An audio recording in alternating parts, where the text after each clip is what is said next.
असतात, चुलत भाऊ असतात, कुठलेही आजूबाजूचे लोक असतात ते तुम्हाला स्पर्श करतात. सगळ्यांचे स्पर्श तुम्हाला आवडतात का? नाही आवडत ना. सगळ्यांचेच आवडेल का? समजा आईने काय केलं तुम्हाला आवडतं ना. तसं समजा एखादा असं चुलत भाऊ असेल, आत्ते भाऊ असेल, चुलत काका असेल, कोणी असेल, तर एखादी व्यक्ती अशी असतेच आपल्या आयुष्यात की आपल्याला नको वाटते त्या व्यक्तीने जवळच नाही आहे. मग तुम्ही काय करतात सांगा? अशा वेळेस तुम्ही काय करतात की समजा तुम्हाला असं काय वाटतं, कोणीतरी तर असणार तुमच्या आजूबाजूच असणार. हेल्मेट लागतं ना येताना, टू व्हीलरवर हेल्मेट का लागतं? सुरक्षेसाठी.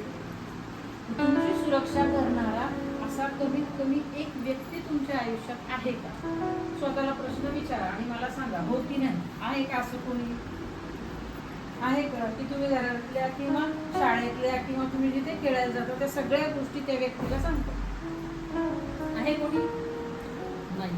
मग ते असलं पाहिजे हे लक्षात ठेवा. ते कोणते तुम्ही निवडा, ती व्यक्ती तुम्ही निवडा.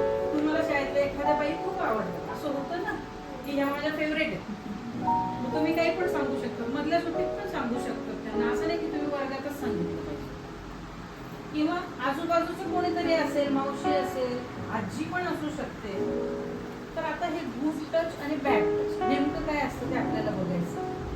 गुड टच म्हणजे कसं असेल, आपण शेअर करायचे असतात कोणाशी, मग ते कोणी असू शकतं. प्रत्येक वेळेस आईच असेल असं काही, आपल्याला प्रत्येक वेळेस आईच जास्त आवडते असं काही नसतं. हे पण मी तुम्हाला सांगते की कधी कधी मावशी असते, कधी कधी तुम्हाला शाळेच्या टीचर जे आहेत ना ते जास्त जवळच्या पण वाटतात. असं पण होऊ शकतं की नाही माझ्या आवडत्या या बाई आहे, मी त्यांना सांगेन. माझ्या आईला काही कळत नाही किंवा माझ्या आई दुसरीकडे किंवा लहान भावांमध्ये ती गुंतलेली असते, त्याच्यामुळे तुमच्याकडे लक्ष नसतं. असं पण होऊ शकतं. किंवा तिचे काही स्वतःचे आजार पण असतील, त्याच्यामध्ये पण ती गुंतलेली राहू शकते. तर मग असं तुमच्या आयुष्यात कोणी आहे का की ज्याला तुम्ही सगळ्या गोष्टी सांगू शकता? आहे का सांगा? की तुमच्या मनातल्या सगळ्या गोष्टी तुम्ही त्या व्यक्तीला सांगू शकता, अशी व्यक्ती आहे का?